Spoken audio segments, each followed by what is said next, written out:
now to the tornado that likely touched down in Allegan County. The National Weather Service saying that was confirmed on radar, but still the service will have to go out and do some assessments. 13 on your sides. Amber Twardy was live here at the station tracking it all as it happened. She's joining us live in Martin now as the sun is coming up. Amber, you're clearly getting a new picture of what exactly transpired there in Allegan County.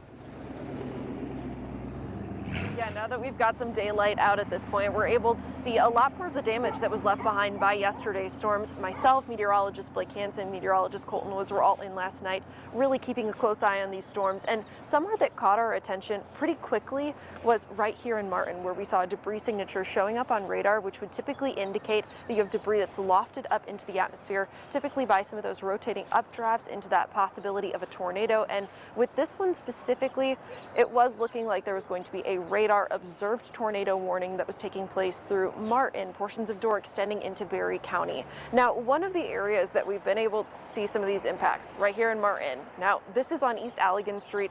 We've been able to see now this large tree that was snapped quite a bit of a ways up as well. So this likely fell into the roadway.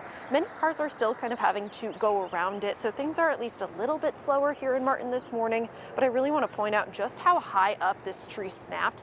It is taller than both of the two-story homes that it's in between. So this is definitely a strong storm that snapped this tree right around, I would say, 1.5 feet to 2 feet in diameter in terms of that trunk. So things were definitely very strong last night. Severe thunderstorms that made their way on through, and we did have some damage this morning already, some of which has already disrupted traffic.